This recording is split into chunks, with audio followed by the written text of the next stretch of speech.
Hi ಎಲ್ರಿಗೂ ನಮಸ್ಕಾರ. ಈ ವಿಡಿಯೋ ಬಂದು ನಾನು ರೀಸೆಂಟಾಗಿ ಗಡಾಯಿಕಲ್ಲು ಟ್ರೆಕ್ಕಿಂಗ್ ಮಾಡಿದ್ನಲ್ಲ, ಅದರ ಎರಡನೇ ಭಾಗ. ಶಿವಪ್ಪನ ದಯೆಯಿಂದ ಮತ್ತು ಹನುಮಂತನ ಆಶೀರ್ವಾದದಿಂದ ನನ್ನ ಟ್ರೆಕ್ಕಿಂಗು ಭಾಳ ಸೇಫಾಗಿ ಕಂಪ್ಲೀಟ್ ಆಯಿತು. ಗಡಾಯಿಕಲ್ಲು ಬೆಟ್ಟನ ಹತ್ತಿದ್ದೊಂದು ಸಾಹಸ ಆಗಿದ್ರೆ ಅದನ್ನು ಇಳಿಯೋದು ಇನ್ನೊಂದು ಸಾಹಸನೇ ಆಗಿತ್ತು. ಸೊ ಇಳಿವಾಗ ನನ್ನ ಪರಿಸ್ಥಿತಿ ಏನಾಗಿತ್ತು, ನನಗೆ ಏನೇನೆಲ್ಲ ಸಿಕ್ತು ದಾರಿಲಿ ಅಂತ ನೋಡ್ಕೊಂಬರೋಣ ಬನ್ನಿ, ಲೆಟ್ಸ್ ಗೋ.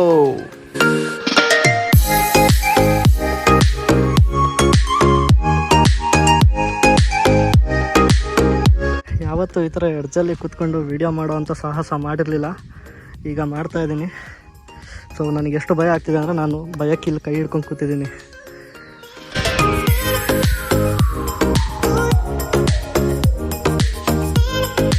ಸಾಕು, ನಾನಿವಾಗ ಹೊರಡ್ತಾ ಇದ್ದೀನಿ. ಜಾಸ್ತಿ ಹೊತ್ತು ಇಂಥ ಬಿಸಿಲಲ್ಲಿ ಒಂದೇ ಜಾಗದಲ್ಲಿ ಇರೋದು ತುಂಬ ಒಳ್ಳೆಯದಲ್ಲ. ನನಗೊಂದು ಇನ್ಸಿಡೆಂಟ್ ಆಗಿದೆ. ಅದನ್ನು ಎಷ್ಟು ಜನ ನಂಬ್ತಿರೋ ಇಲ್ವೋ ಗೊತ್ತಿಲ್ಲ. ಒಂದು ಪ್ಲೇಸ್ನ ರಿವ್ಯೂ ಮಾಡಿದ್ದೆ. ಆ ಪ್ಲೇಸಲ್ಲಿ ಏನಾಗಿತ್ತು ಅಂತಂದರೆ, ರೀಸೆಂಟಾಗಿ ಯಾರೋ ಸೂಸೈಡ್ ಮಾಡ್ಕೊಂಡಿದ್ರಂತೆ ಆ ಬೀಚಲ್ಲಿ. ನನಗೆ ಗೊತ್ತಿರಲಿಲ್ಲ. ನಾನು ಹೋಗಿ ಸುಮಾರು ಹೊತ್ತು ಬೀಚ್ ಅಂದಮೇಲೆ ಹೇಗಿರುತ್ತೆ, ಯಾರೂ ಇರಲಿಲ್ಲ ಕೂಡ. ಸೊ ಹೆಲ್ಮೆಟ್ಟು ಬಟ್ಟೆ ಎಲ್ಲ ಒಂದು ಕಡೆ ಇಟ್ಬಿಟ್ಟು ಸುಮಾರು ಹೊತ್ತು ಬೀಚಲ್ಲಿ ಒಬ್ಬನೇ ಆಟ ಆಡಿದೆ.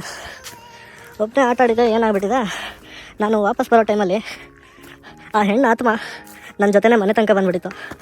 ಇದು ನನಗೆ ಗೊತ್ತಿಲ್ಲ, ಈ ಥರ ಎಲ್ಲ ಆಗಿದೆ ಅಂತ ನನಗೆ ಗೊತ್ತಿರಲಿಲ್ಲ. ಹೇಗೆ ಗೊತ್ತಾಯಿತು ಅಂತಂದರೆ, ಹೇಗೆ ಗೊತ್ತಾಯಿತು ಅಂತಂದರೆ, ಒಂದು ದಿನ ಈಗ ರೈಡ್ ಮಾಡಿ ಬಂದಿದ್ದ ದಿನ ನಾನು ಮಲ್ಕೊಂಡ್ಬಿಟ್ಟೆ. ತುಂಬ ಸ್ಟ್ರೆಸ್ ಆಗಿತ್ತು, ನಿದ್ದೆನೂ ಚೆನ್ನಾಗಿ ಬಂತು. ಮಾರನೇ ದಿನ ಏನಾಯಿತು, ಮಾರನೇ ದಿನ ಮಲ್ಕೊಂಡಿರೋವಾಗ ಯಾರೋ ಕಿವಿ ಹತ್ರ ಬಂದುಬಿಟ್ಟು, ರಕ್ಷಿ ಗಾಡಿ ತೆಗಿ ಹೋಗೋಣ ಅಂತ. ನಾನು ಆ ಮಿಡ್ನೈಟ್ ಅಂದರೆ ಮಧ್ಯರಾತ್ರಿ 1 ಗಂಟೆ ಸುಮಾರಾಗಿತ್ತು. 1:15, 12:50 1:15 ಮಧ್ಯ. ಈಗ ಹೇಳಿದ ತಕ್ಷಣ ನಾನು ಇಂಥದ್ದೆಲ್ಲ ಭಾಳ ಹೆದರ್ತೀನಿ ಅಂತಲ್ಲ, ನನಗಿಷ್ಟ ಈ ಹಾರರ್ ಇನ್ಸಿಡೆಂಟ್ಸು ನನ್ನ ಲೈಫಲ್ಲಿ ಆಗೋದು. ಆದರೆ ಫ್ಯಾಮಿಲಿ ಎಲ್ಲ ಏನೋ ರಿಸ್ಕ್ ಆಗಬಾರ್ದು. ಸೊ ಎದ್ದಿದ್ದೇನೆ, ಕಣ್ಬಿಟ್ಟು ನೋಡ್ತೀನಿ. ನನ್ನ ಕಣ್ಮುಂದೆ, ನೀವು ನಂಬ್ತಿರೋ ಇಲ್ವೋ, ಲಿಟ್ರಲ್ಲಿ 2 ಅಡಿ ಕಪ್ಪು ಛಾಯೆ. ಅದಿದ್ದದ್ದೇ 2 ಅಡಿ. ನಾನು ಕಣ್ಣು ಉಜ್ಕೊಂಡೆಲ್ಲ ನೋಡಿದ್ದೀನಿ. ಕಪ್ಪು ನೆರಳು. ನನಗೆ ನೋಡ್ತಾ ಇದ್ದಂಗೆ ಗೊತ್ತಾಯ್ತಿದ್ದು ಏನು ಅಂತ ನನಗೆ. ಆದರೆ ಹೇಗೆ ಬಂತು ಅನ್ನೋದೆಲ್ಲ ಐಡಿಯಾ ಸಿಗಲಿಲ್ಲ. ಗೊತ್ತಾಯಿತು ನನಗೆ. ನಾನು ಬರೋ ದೇವ್ರ ಮಂತ್ರ ಎಲ್ಲ ನೆನೆಸ್ಕೊಂಡು ಅದರ ಮುಖಕ್ಕೆ ತುಂಬ ಉಗಿದ್ಬಿಟ್ಟೆ. ಥೂ ಅಂತ ಉಗಿದ್ಬಿಟ್ಟೆ. ಎಂಜಲೆಲ್ಲ ಉಗಿದ್ಬಿಟ್ಟೆ. ಅದು ಉಗಿದ ತಕ್ಷಣ ನನ್ನ ಕಣ್ಣ ಮುಂದೆನೇ ಮಾಯ ಆಯಿತು ಗುರು. Literally I was shocked. ನನಗೆ ಮುಂದೆ ಏನು ಮಾಡಬೇಕು ಅಂತ ಗೊತ್ತಾಗಲಿಲ್ಲ. ನಮ್ಮ ಮನೇಲಿ ಏನು ಗೊತ್ತಾ, ಏನಾದರೂ ಕಷ್ಟ ಅಥವಾ ಏನಾದರೂ ತಪ್ಪುಗಳಾಗೋದಿದ್ರೆ, ಏನಾದರೂ ಕೆಟ್ಟದಾಗೋದಿದ್ರೆ ಮೊದಲು ಅದು ನನ್ನ ತಮ್ಮನಿಗೆ ಗೊತ್ತಾಗತ್ತೆ. ಅವನ ಬಾಯಲ್ಲಿ ಹೇಗೋ ಬಂದ್ಬಿಡುತ್ತೆ. ಆವತ್ತಿನ ರಾತ್ರಿ ನಾನು ಇಷ್ಟೆಲ್ಲ ಆಗಿ ಗಾಬರಿಯಿಂದ ಎದ್ಬಿಟ್ಟು ಲೈಟ್ ಆನ್ ಮಾಡಿಕೊಂಡು ಏನೂ ಮಾಡ್ತಿರ್ಲಿಲ್ಲ. ಆ ಕಡೆಯಿಂದ ಈ ಕಡೆ ಓಡಾಡ್ತಿದ್ದೆ. ಇವನು ಯಾಕೆ ಎದ್ದ ಗೊತ್ತಿಲ್ಲ. ನನ್ನ ತಮ್ಮ ಎದ್ಬಿಟ್ಟು ನನ್ನ ರೂಮಲ್ಲಿ ಮುಂದೆ ಗರುಡ ಗಂಬ ಥರ ನಿಂತ್ಕೊಂಡ್ಬಿಟ್ಟಿದ್ದಾನೆ. ಏನಾಯಿತು ಅಂತ ನಾನು ಫಸ್ಟ್ ಅವನು ನೋಡಿ ಎದ್ರದೆ, ಇವನು ಯಾಕೆ ಹಿಂಗೆ ನಿಂತಿದ್ದಾನೆ ಅಂತ. ಅವನು ಹೇಳಿದ ಫಸ್ಟ್ ಮಾತೇ, ನಿನ್ನನ್ನು ಯಾವುದೋ ಆತ್ಮ ಅಟ್ಯಾಕ್ ಮಾಡಿದೆ ಅಂತ. ನನಗೆ ಆಗಿರೋ ಇನ್ಸಿಡೆಂಟು ಒಂದು ಕಡೆ, ಇವನು ಬಂದು ಈ ಥರ ನಿಂತ್ಕೊಂಡು ಹಿಂಗೆ ಹೇಳ್ತಿದ್ದಾನೆ ಅದು ಇನ್ನೊಂದು ಕಡೆ. ಯಪ್ಪ ಬೇಡ. ಮಾರನೇ ದಿನವೇ ಹೋಗಿ ಒಂದು ಪವರ್ಫುಲ್ಲು ದೇವ್ರ ಹತ್ರ ಪೂಜೆ ಎಲ್ಲ ಮಾಡಿಸಿ ಅವರು ಶಾಂತಿ ಎಲ್ಲ ಮಾಡಿದ್ರು, ಮೊಟ್ಟೆ ಎಲ್ಲ ಇಸ್ಕೊಂಡು. ಸೊ ಅದಾದಮೇಲೆ ಆ ಥರ ಎಕ್ಸ್ಪೀರಿಯೆನ್ಸ್ ಇದುವರೆಗೂ ಆಗಿಲ್ಲ. ಆದರೆ ಇದಕ್ಕಿಂತ ಮುಂಚೆ ಈ ಥರ ಸುಮಾರು ಎಕ್ಸ್ಪೀರಿಯೆನ್ಸ್ಗಳಾಗಿದೆ. ನನ್ನ ಮುಂದಿನ ಬ್ಲಾಗ್ಗಳಲ್ಲಿ ಎಲ್ಲನೂ ಒಂದೊಂದೇ ಹೇಳ್ತಾ ಹೋಗ್ತೀನಿ. ಸೊ ಇವಾಗ ಟೈಮು 2:15. ನಾನು ಬಂದದ್ದು 12 ಗಂಟೆಗೆ. 12 ಗಂಟೆಗೆ ಬಂದು 2:15ಗೆ ಟಾಪ್ ರೀಚ್ ಆಗಿ ವಾಪಸ್ ಹೋಗ್ತಾ ಇದ್ದೀನಿ. ಹಿಡಿಯೋದಕ್ಕೆ ಎಷ್ಟೊತ್ತು ಟೈಮ್ ತಗೊಳುತ್ತೆ ನೋಡಬೇಕು. ಇಲ್ಲಿ ಹತ್ತೋದು ಒಂದು ಸಾಹಸ ಆದರೆ ಇಳಿಯೋದು ಕೂಡ ಸಾಹಸನೇ. ಅಪ್ಪ ಅಷ್ಟುದ್ದ ಇಳಿಬೇಕಾ? ನನ್ನ ಹತ್ರ ಏನಾದರೂ ಬೆನ್ 10 ವಾಚ್ ಇದ್ದಿದ್ರೆ ಅದರಲ್ಲಿ ಒಂದು ಕ್ಯಾರೆಕ್ಟರ್ ಇದೆ. ಆ ವಾಚಲ್ಲಿ 10 ಕ್ಯಾರೆಕ್ಟ್ರಲ್ಲಿ ಒಂದು ಕ್ಯಾರೆಕ್ಟರ್ ಇದೆ. ಅದ್ರ ಹೆಸರು ನನಗೆ ಗೊತ್ತಿಲ್ಲ. ಆದರೆ ಅದು ಬಾಲ್ ಥರ ಮಡಿಸ್ಕೊಂಡು ರೋಲ್ ಆಗುತ್ತೆ. ಹಾಗೆ ಆ ಕ್ಯಾರೆಕ್ಟರ್ ಮಾಡ್ಕೊಂಬಿಟ್ಟು ನಾನು ರೋಲ್ ಆಗೋಗ್ಬಿಟ್ಟಿದ್ದೆ. ಯಪ್ಪ, ಈ ಟ್ರಕ್ಕು ಹತ್ತಬೇಕಾದ್ರೆ ಅಂತೂ ನನ್ನ ಫಿಸಿಕಲ್ ಎಬಿಲಿಟಿ ಅಲ್ಲ, ಮೆಂಟಲ್ ಎಬಿಲಿಟಿನ ತುಂಬ ಟೆಸ್ಟ್ ಮಾಡಿಬಿಡ್ತು. ಇವಾಗ ಇಳಿತಾ ಇದ್ದೀನಿ.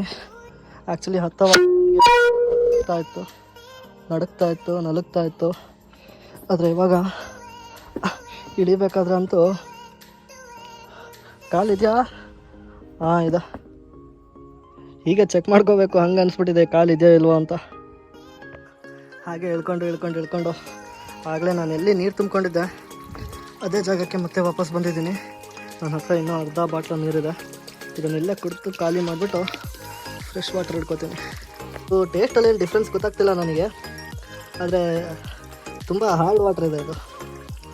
ನಿಮ್ಗೇನಾದರೂ ಬೋರ್ ವಾಟರು ಕುಡಿದು ಅಭ್ಯಾಸ ಇಲ್ಲ ಅಂತಂದರೆ ಕೆಳಗಡೆ ಒಂದು ಕ್ಯಾಂಟೀನ್ ಟೈಪ್ ಇದೆ, ಅಲ್ಲಿಂದ ನೀವು ಸಫಿಷಿಯೆಂಟ್ ವಾಟರ್ನ ಮತ್ತು ಬೇಕಾಗಿರೋ ಅಲ್ಪ ಸ್ವಲ್ಪ ಸ್ನ್ಯಾಕ್ಸು ಫುಡ್ನೋ ಏನಾದರೂ ತೊಗೊಂಬಂದರೆ ಹೆಲ್ಪ್ ಆಗುತ್ತೆ.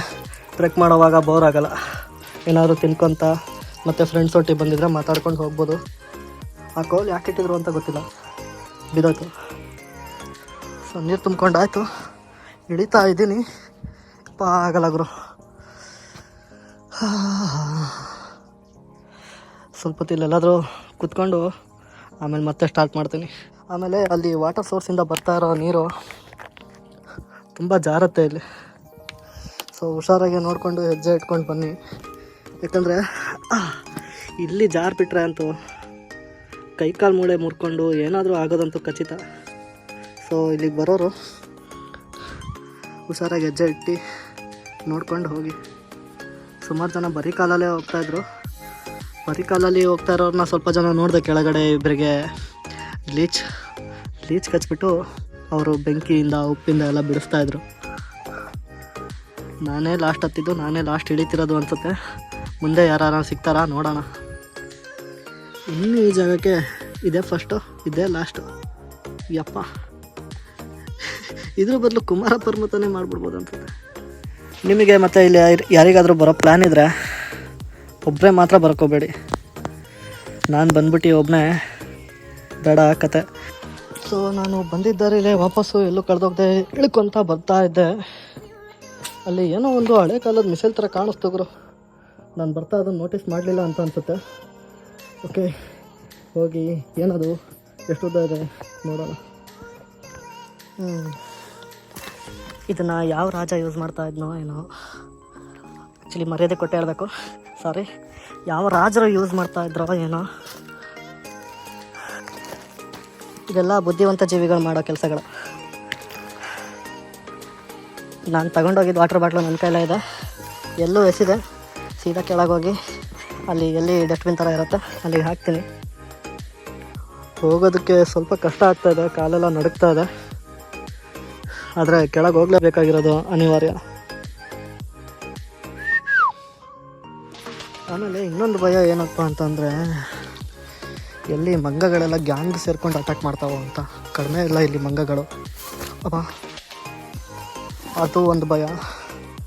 ಆಮೇಲೆ ಎಲ್ಲಾದರೂ ಹಾವುಗಳು ಬಂದುಬಿಟ್ರೆ ಇರೋ ಚಾನ್ಸಸ್ ಇರುತ್ತೆ ಇಲ್ಲಿ, ಇಲ್ಲ ಅಂತಲ್ಲ, ಅದು ಇನ್ನೊಂದು ಭಯ.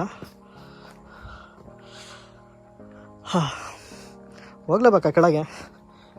ಹೌದು, ಹೋಗಲೇಬೇಕು. ಇಲ್ಲಾಂದರೆ ರಾತ್ರಿ ಇಲ್ಲಿ ಯಾವ್ದಾರ ಕಾಡು ಪ್ರಾಣಿಗೆ ಡಿನ್ನರ್ ಆಗಿಬಿಡ್ತೀನಿ. ಇಲ್ಲೊಂದು ದಾರಿ ಇದೆ, ಈ ದಾರಿ ನಿಮ್ಮ ಜೊತೆನೇ ಕಣ್ಣ ಮುಚ್ಚಲೇ ಆಗಿಬಿಡುತ್ತೆ. ಈ ಕಡೆ ಸ್ಟೆಪ್ಸ್ ಇರೋದು ನಿಮಗೆ ವಾಪಸ್ ಬರಬೇಕಾದ್ರೆ ಕಾಣೋದೇ ಇಲ್ಲ. ಬಂದಿದ್ದ ಜಾಗಕ್ಕೆ ನಾನು 3 ಸಲ ಮೇಲೆ ಕೆಳಗೆ ಬಂದುಬಿಟ್ಟೆ. ಕಳೆದೋದ್ನೇನೋ ಅಂತ ತುಂಬ ಗಾಬರಿ ಆಯಿತು. ಬಟ್ ಶಿವಪ್ಪ ಇರ್ತಾನೆ ನನ್ನ ಜೊತೆ.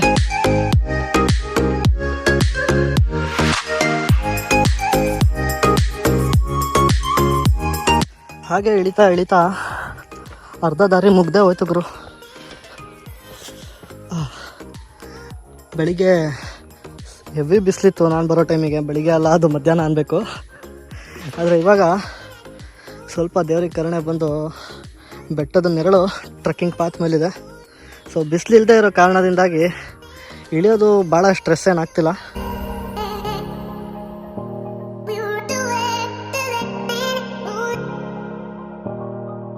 ಎಷ್ಟೋ ಸ್ಟೆಪ್ಸು ನಡೀತಾ ಫೈನಲಿ ಬೇಸ್ ಕ್ಯಾಂಪಿಗೆ ಬರ್ತಾ ಇದ್ದೀನಿ.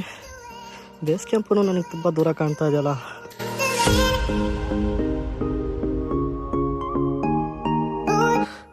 ಬಂದಿದ್ದಂಥ ಯಾವುದೇ ಗಾಡಿನೂ ಇಲ್ಲ ಇಲ್ಲಿ. ನನ್ನ ಬೈಕ್ ಬಿಟ್ಟರೆ ಇಲ್ಲೊಬ್ರು ಕಲೆಕ್ಟರ್ ಇರ್ತಾರೆ, ಅವರೇ ಟಿಕೆಟ್ ಇಸ್ಕೊಂಡು ಪಾಸ್ ಕೊಡೋರು, ಕಾಸು ಇಸ್ಕೊಂಡು ಪಾಸ್ ಕೊಡೋರು. ಅವ್ರದ್ದು ಗಾಡಿ ಇದೆ, ಬಿಟ್ಟರೆ ನಂದು. ಬರ್ಬೋದು ಒನ್ ಡೇ ಟ್ರೆಕ್ಕಿಂಗಿಗೆ ಮಸ್ತ್ ಎಕ್ಸ್ಪೀರಿಯೆನ್ಸು. ಆದರೆ ಏನಂತಂದರೆ ನೈಟ್ ರೈಡ್ ಮಾಡಿ ಬೆಳಿಗ್ಗೆ ಅಷ್ಟೊತ್ತಿಗೆ ಪ್ಲೇಸ್ನ ರೀಚ್ ಮಾಡಿದ್ರೆ ಒಳ್ಳೆಯದು. ಯಾಕಂದರೆ ಮಧ್ಯಾಹ್ನ ಆಗ್ತಾ ಬಿಸಿಲನ್ನ ಸಹಿಸೋಕ್ಕಾಗಲ್ಲ. ಇಲ್ಲಿವರೆಗೂ ಇದಾಗಿತ್ತು ಗಡಾಯಿಕಲ್ನ ಟ್ರೆಕ್ಕಿಂಗ್ನ ಜರ್ನಿ. ಈ ಟ್ರೆಕ್ಕಿಂಗ್ ಜರ್ನಿ ವೀಡಿಯೋನ ನೀವೆಲ್ಲರೂ ಇಷ್ಟಪಟ್ಟಿದ್ದೀರಾ ಅಂತ ಅಂದ್ಕೊಳ್ತೀನಿ. ಬಜರಂಗ್ ಬಲಿ ಕಿ ಜೈ. ನಾನು ಸಿಗ್ತೀನಿ ಇನ್ನೊಂದು ವೀಡಿಯೋ ಜೊತೆ. ಅಲ್ಲಿವರೆಗೂ ಟಾಟಾ, ಟೇಕ್ ಕೇರ್, ಬಾಯ್ ಬಾಯ್.